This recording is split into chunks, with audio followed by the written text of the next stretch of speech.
Hey guys, we're doing predictions for UFC Fight Night Hamburg, Arlovski versus Barnett. Sorry about these last minute videos. Last couple of events I've put out videos last minute. Gonna get back on track with these. I've been bad, I'm sorry, but promise I'll get better. I intend to film my predictions videos for the next couple of UFC events right after this one, so look out for those. Check the description. Follow me on Twitter. My link is in the description at MMA Breakdown 0. This card, for me, it's nothing special. The main event, I think, is going to be fun. A somewhat relevant fight. But the rest of it, I just don't care for. But it is on Fight Pass, so I'm not going to do much more complaining than that. I can watch it on my own time. I always like that, so I don't mind. I don't mind a poor quality card when it's on Fight Pass. But at lightweight, Rustam Khabilov versus Leandro Silva. I'm taking Khabilov here. Really don't see how Silva can win the fight. Khabilov is just more aggressive, a more high-volume striker. He's an aggressive wrestler. He can land unorthodox strikes. I always remember the spinning wheel kick he landed on Jorge Masvidal and dropped him with. And Leandro Silva, while he does have some technical skill in his striking, and he is a good athlete, has some grappling, he just sits back way too much, really lacks urgency, and just does not throw enough volume to decisively win decisions over guys that he really should be beating. Like in his last fight against Jason Sago, when Sago just decided to move forward and start throwing punches, that won him the fight, and Silva can't really deal with that. He can't engage in a brawl and fire back when his opponent is really pushing the pace on him. So Khabilov, I think, is just going to throw more volume. He's going to pursue the takedown. He did have that bad loss against Adriano Martins, but that was against a really underrated fighter, an elite fighter, a really good wrestler, and Leandro Silva just isn't that. So I see Khabilov outstriking him on the feet, getting the takedown, beating him everywhere pretty much, and I think he could get a finish, but I'm going to take him by decision. Next fight at middleweight, Scott Askham versus Jack Hermansson. Hermansson making his debut, so I won't be making a pick for this one. If you want to know who I do pick, follow me on Twitter, and you can see my UFC fantasy pick for this fight and any other fights with the debuting fighters that I don't give predictions for in my videos. But I like Askham. He seems to have fight-ending ability in his striking. And I don't know Hermansson, obviously, so that's about as much I can say on that fight. But Askham seems like a decent fighter, at least, for the level of competition he's been fighting. He's gotten a few finishes, but I don't know. At heavyweight, Georges Danho versus Christian Colombo, another debuting fighter in Colombo. Georges Danho lost to Daniel Omielanczak. I believe it was a technical decision. Got poked in the eye, I think. I don't even remember who got poked in the eye, but it was him. It was Georges Danho who got poked in the eye. I don't remember the fight really that well, and I don't really care to go back and rewatch it, so I'm just going to move past it and make my pick based on what other people say. But bantamweight, Taylor Lapilus versus Leandro Issa. This is probably the most interesting. This is the most interesting matchup, and I think the most competitive one on the card. Initially, I was going to take Issa, and I actually rewatched his fight with Yuri Alcantara and Lapilus' last fight against Eric Perez, and I thought that Issa would be able to get him to the ground and dominate him there. Lapilus was taken down a couple of times by Eric Perez, and Issa he's a grappler. His striking is not good. Defensively, he's not good. He's easy to hurt, but he does have that grappling, and that's where I thought he'd have the advantage over Lapilus. But in that Eric Perez fight, Lapilus did really well on the feet in the first round. Definitely won that round, and he's a really devastating striker. Against Yuta Sasaki, who Issa did dominate on the mat, and who had a brief takedown against Lapilus. Lapilus showed good takedown defense in that fight and just wrecked him on the feet. So the guy's a dangerous striker, and I just don't think he's a good enough wrestler to take down Lapilus over and over again, which is what I think he would need to do to win the fight. I don't think he's going to submit him, off of his first couple of takedowns if he gets them. It took him a while to really wear down Yuta Sasaki before getting the submission. Juma Bayek Terzin, I think that fight took place on the feet for a while before Issa got the takedown. And also, the guys he's beaten, not a high level of competition. I think Lapilus is a big step up from the guys that Issa has beaten. And took the first round off of Yuri Alcantara, had him in side control. But even in that fight, lost a lot of scrambles, and Alcantara cracked him on the feet. So even if he gets him down early, which I don't think he really has the wrestling to do, Lapilus is going to hurt him at some point. I think he's going to have a big striking advantage. Defensively, Issa's not good. He's easy to hurt. Even Russell Doan in his debut, not a great striker, just with aggression and volume, was able to brawl with Issa, ended up submitting him. So I think Lapilus has the takedown defense to keep it on the feet, and I'm going to take him by TKO here. I'm going to say second round TKO. But if Issa can get it to the ground, I do think he should have a big advantage there. He is a good control grappler. Not an instant submission threat, but I would expect him to have a big advantage on the ground. Taking Lapilus by TKO.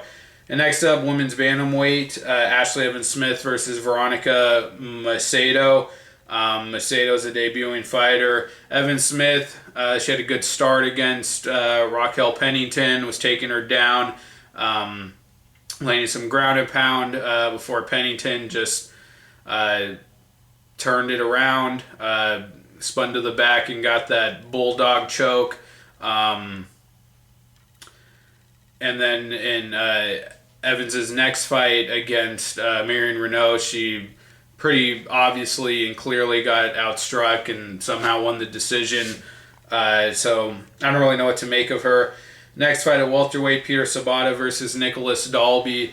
I'm taking Dalby. I don't think Sobotta can win this fight unless Dalby is having confidence issues. I mean, he really got dominated by Zach Cummings, and before that fight against what's the guy's name? Darren,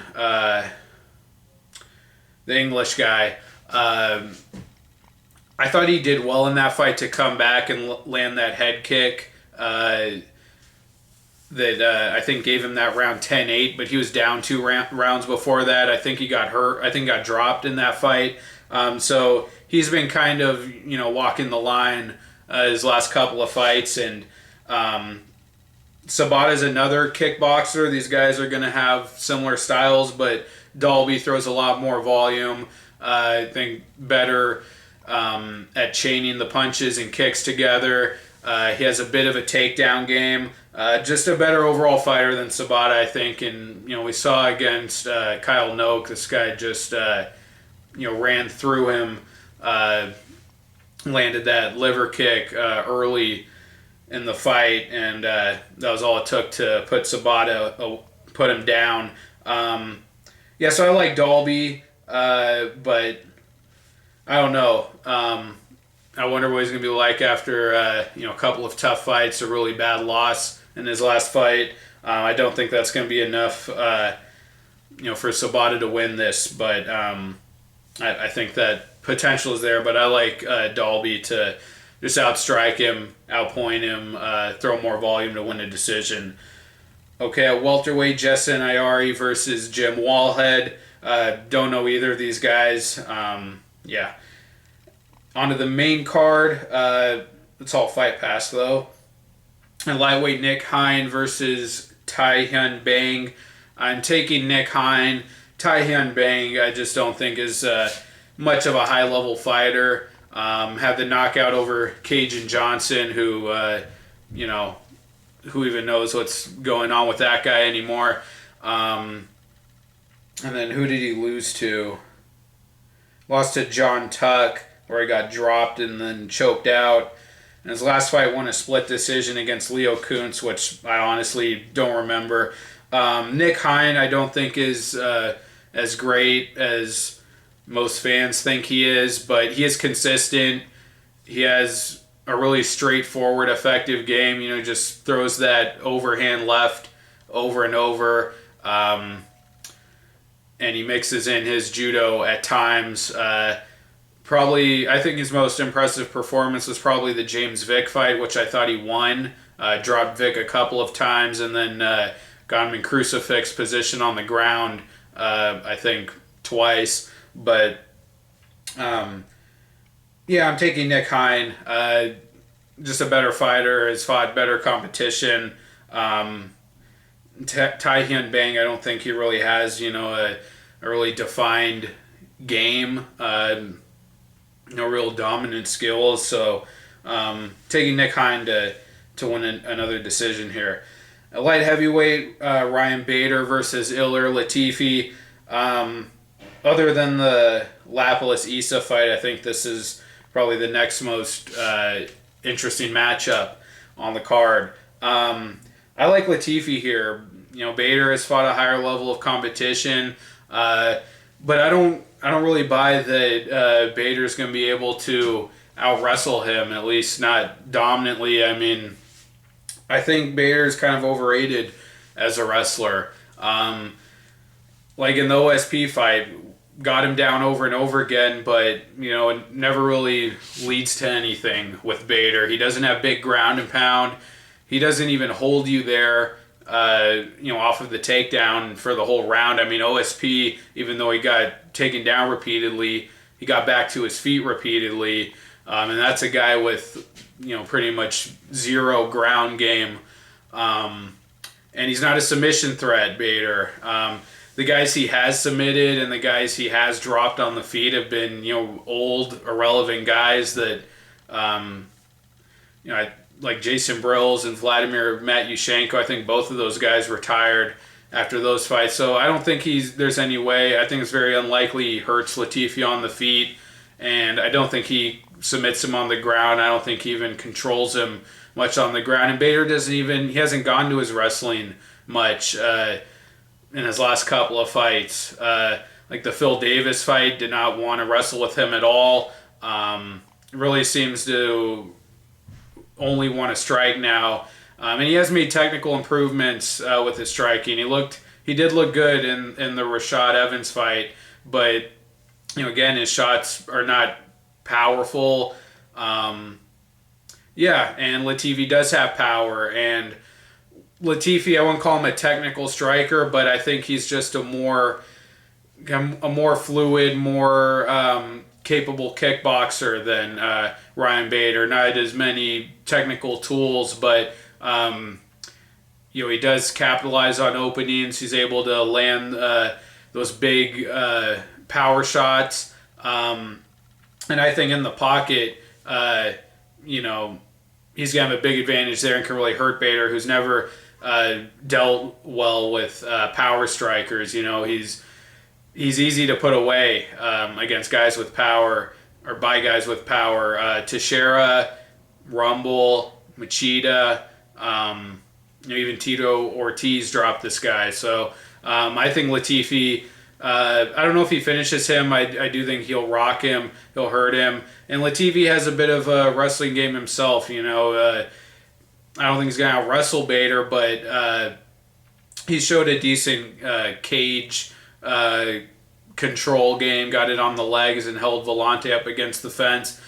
But yeah, I don't think Bader can take him down. Latifi's going to be shorter. He's really compact, has a frame that makes it hard for him to be taken down.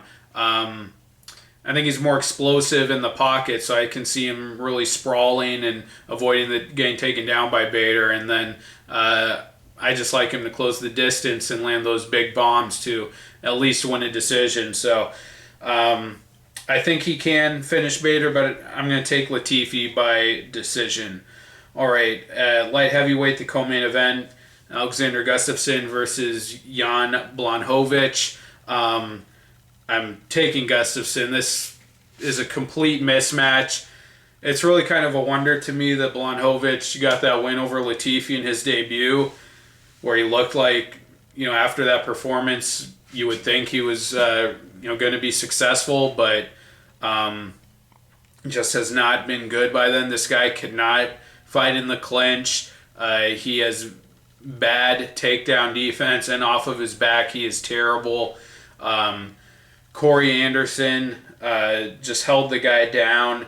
And who was the other guy he lost to? There's another wrestler, wasn't there?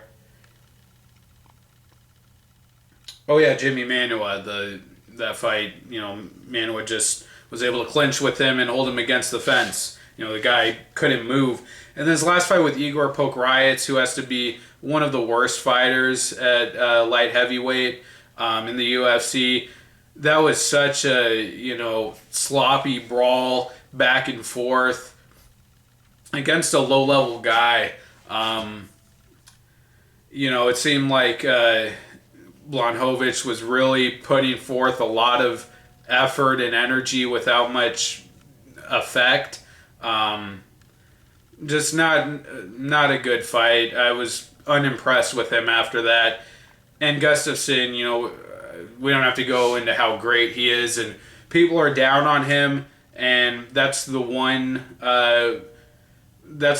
reason why I think he might lose this fight. Very low likelihood that happens, but this guy's taken a lot of damage over his last couple of fights, and he's talked about retirement. If his confidence is shaken and this guy just shows up, with all of that damage he's taken, really having taken a toll on him, then Blachowicz, being a powerful striker, I could see him landing something and hurting Gustafsson. But people are really down on Gustafsson, but this guy was super competitive with DC, almost finished him.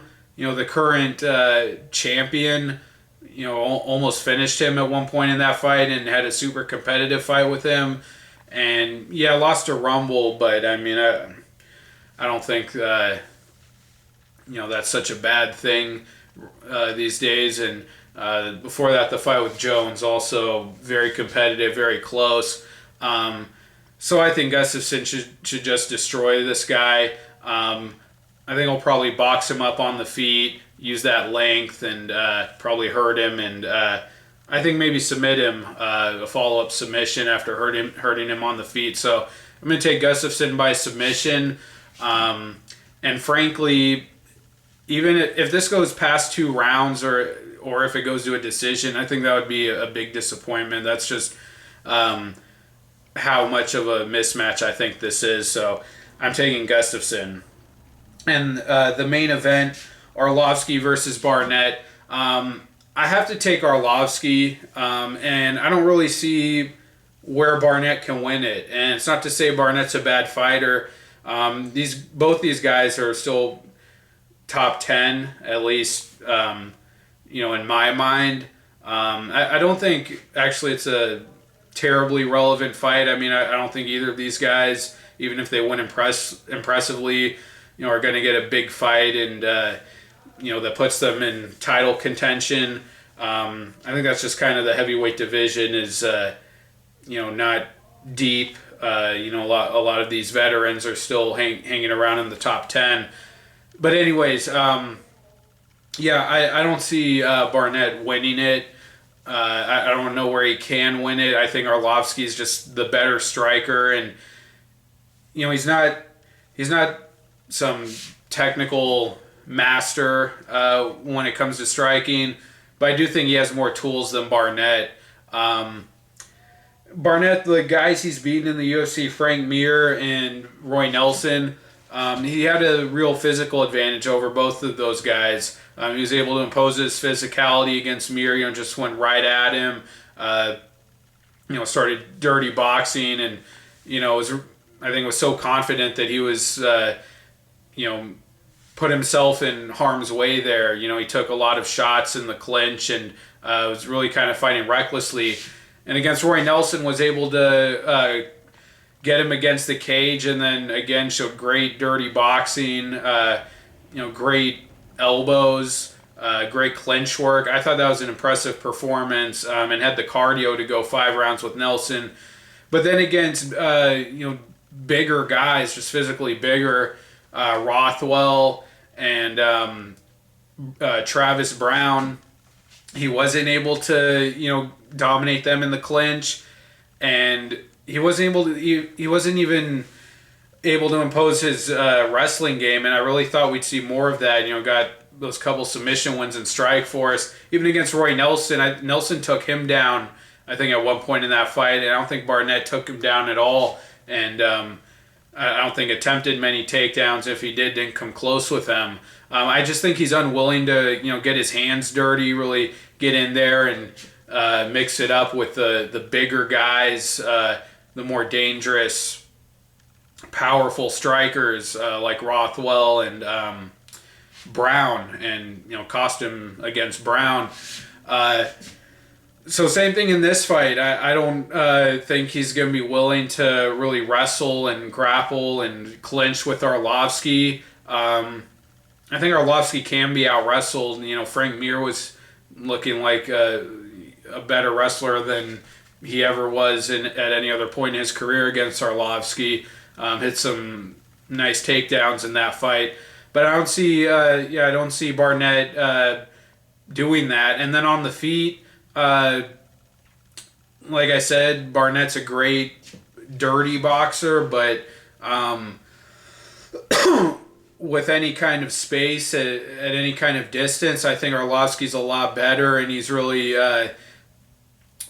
done a good job of really making openings for himself in the Brown fight and in the Arlovski fight. We saw him circle and really measure his opponent, and I just think he has more fight-ending power. And even in the Overeem fight, eventually over time he kept getting picked apart and got knocked out, but he landed some shots on Overeem.